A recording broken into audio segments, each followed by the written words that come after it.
माशाल्लाह। जिस भाई की शादी है, मेरे भाइयों 3 काम करो। अपने बच्चों को नसीहत कराओ।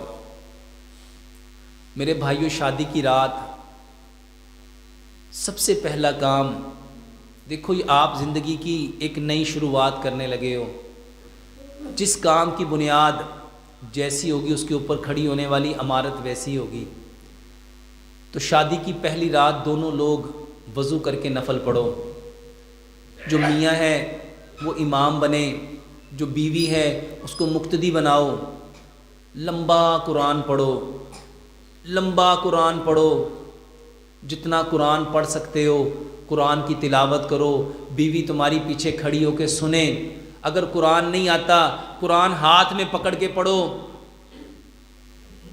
उसके बाद 2 रकतें पढ़ने के बाद खूब अल्लाह से दुआएं करो कि ऐ अल्लाह, मैंने अपनी ज़िंदगी में जितनी कमियां,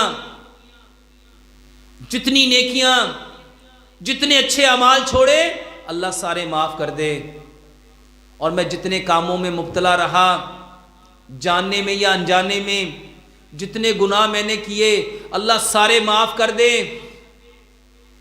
और अपनी बीवी से अहद करो कि इससे पहले मेरी जैसी ज़िंदगी थी, मैं अल्लाह से तौबा करता हूँ और आज से अहद करता हूँ मेरी नई ज़िंदगी पकीज़ा होगी, मेरी सोच पकीज़ा होगी, मेरा बदन पकीज़ा होगा। इसको मेडिकली पॉइंट ऑफ से समझो। मेरे भाइयों, मर्द का जो डीएनए होता है और औरत का जो डीएनए होता है वो मिलके एक नया डीएनए बनाते हैं। अब जैसा मर्द का डीएनए है ना, उसके अंदर जो कुछ भरा हुआ है वही उसकी औलाद में जाना है।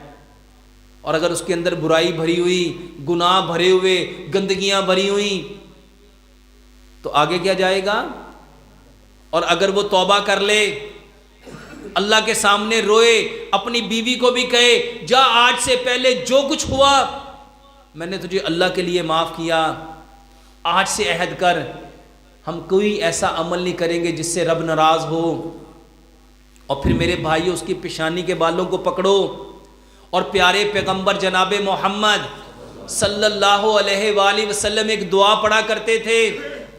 मेरे भाइयों, हिस्नुल मुस्लिम में वो दुआ मौजूद है, उस दुआ को पढ़ो। इस दुआ की बरकत से क्या होगा?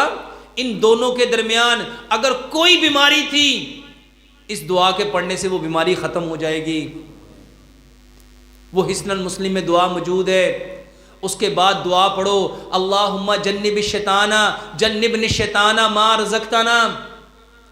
और फिर मेरे भाइयों, प्यारे पैगंबर जनाब मोहम्मद सल्लल्लाहु अलैहि वसल्लम ने जो तरीका बताया, उस तरीके के मुताबिक अपनी बीवी से सोहबत करो। इंशाअल्लाह रहमान ये ज़िंदगी की इब्तिदा आपकी नस्लों के लिए खैर लेके आएगी।